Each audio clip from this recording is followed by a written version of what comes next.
People in the commercial space can lick my entire. And the reason I say that is because you guys make up all these terms that confuse everybody so that they stay out of the business and you sound smart. Let's talk about cap rate for a little bit. Cap rate is one of these fancy terms. I'm going to tell you guys one of the most important things, and most of you guys already stopped watching. We'll get 3,000 views on this video, sadly, but it will be good for posterity and journaling our journey. One of the most important quotes I ever heard in my life was, "They make the water muddy so you think it's deep," which means your competition and people above you will make things look harder than it really is, so they keep you out of the business. So cap rate is a fancy term that basically means capitalization rate. That basically means, I'm going to dumb this down for the audience so people actually understand it, you dumb commercial people that want to overcomplicate everything. If I put money into an investment, what is my return on my investment is basically cap rate, okay? So let me ask you a question, Scott. You're an investor. You invest in stocks and other things, Bitcoin, etc.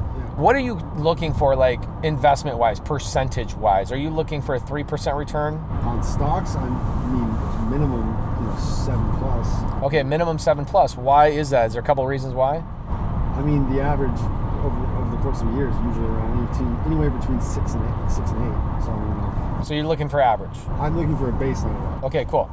I would say the other reason why Scott's looking for 7% is because inflation, true inflation, is closer to 6 to 9%. Yeah. True inflation, not the bullshit that they tell us online. Look at housing, look at everything in the world. Has everything gotten more expensive in the last 5 years, 10 years, 15 years, to the point where you're like, there's no way inflation's at 2%. So inflation baseline is somewhere around 7% every single year.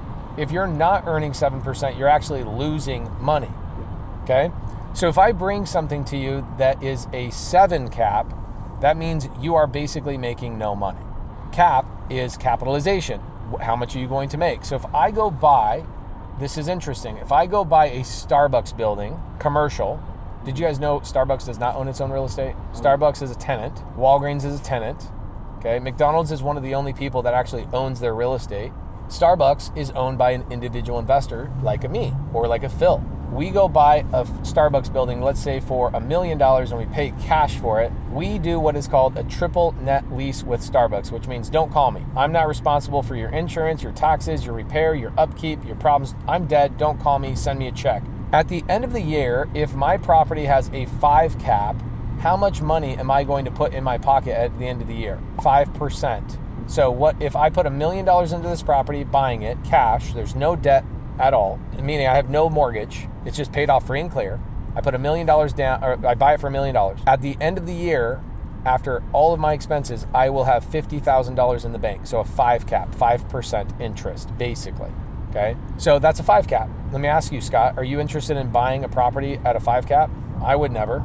I think the only people that should be buying at a 5 cap are massive institutional investors that are willing to buy things at a 2 cap or a 3 cap because they get paid an acquisition fee to buy assets. So typically what you want to do is you want to buy at a 10, 12, 14, 18 cap and sell it at an 8, 6, 4, or 2 cap. Basically what compressing means, yeah. So I'm taking, let's say I take an RV park that is, I buy it for $1 million, and at the end of the year, I'm making $130,000. Follow my math. I bought it for $1 million. At the end of the year, I got $130,000. What's my cap rate? 13 is my cap rate, right? $1 million. At the end of the year, I got 130 grand in collections in my pocket. 13%, right? 13 cap. I can now kind of systematize, add some processes to the business, like clean up the website, make the funnel a little bit better, make the customers a little bit more sticky, make a YouTube channel, do a bunch of things to institutionalize this investment, make it more clean for an institutionalized investor, and then go to them and settle on a 7 cap, which means they're willing to buy it at a higher price and get a lower return. You see how they make these, in fact, it's like they go, let's make words that just confuse people so we keep people out of the business and make them feel like we're justified on the commissions we earn. They make so much effing money on acquisition fees. How does BlackRock make money, guys? The majority of the way they make their money on the front end, whether they make money on the investment or not, is they charge their investors an acquisition fee. So let's say they go and raise $200 million from teachers and fire departments and pension funds. They get $200 million to BlackRock. BlackRock goes and buys $200 million worth of investments. BlackRock makes $4 million up front before anybody else makes money from an acquisition fee of 2%. That's how BlackRock makes money. So do they give a shit on the front end of how much that investment's going to make? Yes or no? Not really. They'll hold on to it indefinitely until it actually does ultimately make money, then they'll sell it. But in the very beginning, they don't care how low the interest or how low the return is. They care about their acquisition fee primarily. That's how they make their money. So it's kind of like a videographer. No offense to videographers out there. Like, you know, you can make a banger video, but the customer of yours doesn't actually monetize on it. Do you really get? No, it's not my problem. Right? It's the same thing with a lot of people like BlackRock and these institutional companies are like, I don't really care if you make money. I made my money. So why commercial is so attractive is because there's bigger sharks that are willing to buy your little leftovers. In single family, not many institutional companies, so institutional would be like a massive organization, right? An investment fund of hundreds of investors that are getting pension funds and foreign investments from all over the world and pooling it together and going, we're going to go buy things and give you a return. That's an investment fund, right? They are not really wanting to be in single family. They want to be in bigger assets because the bigger the asset, the larger the acquisition fee. So why does Phil want to be in commercial? Is because you can buy big assets, clean it up a little bit, and then turn around and flip it or compress the cap rate, flip it to a dumber person than you. I don't talk about it a lot on YouTube because the majority of people that are watching YouTube don't need that information, right? It's like, I would love to talk about the stuff I want to talk about, but the reality is most people wouldn't even watch my content. People watch my content because they're like, you're going to help me get my first deal and get out of the car I'm sleeping in. You know, if I tell you what a cap rate is, it's basically like, it ain't doing shit for you. Now, is it helpful for my students to know it? Yeah, the people that start scaling, like Philip has been in Sub 2 for 4 years. He's done dozens of deals. And he's upgraded to different strategies. That's the beautiful thing about being in Sub 2. You join Sub 2 one time, you're in forever. And you upgrade and upgrade and upgrade and upgrade and upgrade through all the education and the private things that I teach, owners club members and other people. So cap rates are really cool. It's nice to know them, but it's kind of worthless and wasted on new beginners, to be honest. It's like even today I was doing a webinar and somebody's like, when are you going to teach me about co-living?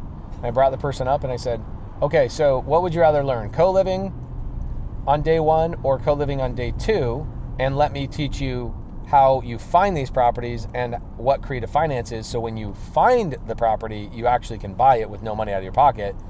He's like, oh yeah, I want that. I'm like, then I'll get to co-living tomorrow. And of course I explain that to people, but people they don't understand the chronological order of things that they need to learn.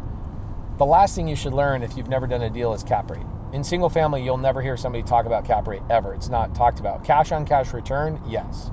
Meaning I put $100,000 in and at the end of the year I have $10,000 left over, like from my rents. That means I got a 10% cash on cash return, right? Which I'm not interested in. I'm interested in like 20% cash on cash or 30% cash on cash, or because I buy deals with no money out of my pocket, I'm interested in infinite cash on cash return, right? Like I was breaking down a co-living deal that I bought, the Cheryl Lynn series, the Sub 280Z book. That's an infinite return for me. I make $1,000 a month. I have no money in the deal. It's an infinite return. There's no cap rate conversation there, right? It's infinite, which is crazy. It's crazy, that conversation. But anyway, it is important to know those things, especially when you're buying RV parks, mobile home parks, you start getting to larger assets. Because what is your exit strategy? Like right now, I'm buying a 454 pad mobile home portfolio. I was on a phone call this morning for an hour structuring the deal with the seller for Heather Dimmick inside of Sub 2. I'm a gangster on the phone, guys. Like, whatever you're really, really good at, put it in the comments. I'm really good at talking to sellers and real estate agents on the phone and structuring deals. I understand the whole map of real estate. And what people really should learn when they're first starting out is like, who does what in a real estate transaction and what role can I play? If you knew that, like, okay, well, what does that guy do and why is he making money and how does he apply value? And that person with that personality should be here and that person should stay here, and holy crap, that person should stay out of this part of the transaction. I see a room of 300 people and I'm like, okay, there's 27 different strategies in this room, 300 people. They all are looking at me like, tell me how to call a seller. Meanwhile, 80% of that room should never be calling sellers. Like, who on my team should never talk to a seller? You guys, can you think of anybody? Like, structure and negotiate. Think about my real estate team. Who? Shelly. There you go. Why? She's just reserved, very quiet. It's not, but what she's really good at is quarterbacking a transaction once it's under contract. Nobody's better than Shelly. What is the last thing I should be doing? Quarterbacking a transaction. So if I could teach people one thing and they actually, honestly, I'm going to be really cocky and say, if you deleted everybody's stupid YouTube channel in real estate and you only left mine, the world would be better off. And the reason being is because people should take the avatar test and then they should double down on that pathway before they go into like understanding cap rate. 99% of real estate investors should never, will never need to know cap rate, ever. You ever notice that some of the monsters have an orange top, others have a silver top? I know the answer.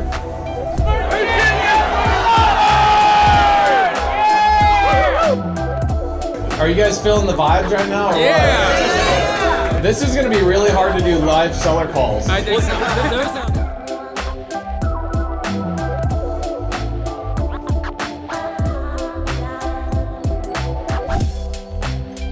That gets this, I got, how much, do you have any cash? I got $100. I know $100 doesn't do a lot nowadays.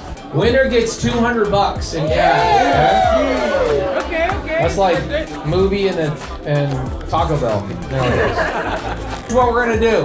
We're gonna find what people's asset type is. Not ass type, asset type. Okay, so for example, I know my friend Tanisha, she's into midterm rentals. What is their strategy? It doesn't have to be single family, it doesn't have to be midterm. What is my strategy I'm focusing on? Tanisha, are you still focusing on midterm? Okay, so you guys already gave you a tee up, okay? What I want you guys to do is the first person to collect 10 different strategies wins the award.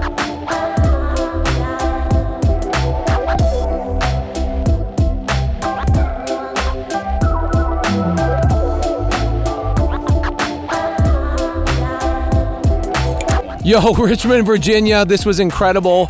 Sardines, we were packed like sardines in there. Deals were getting done. One of my favorite things that happened tonight is a seller's cousin showed up. 3 of our Owners Club members had a seller that showed up. Hello. We had 3 sellers. It was the craziest night, guys. We'll see you in Washington, D.C. later.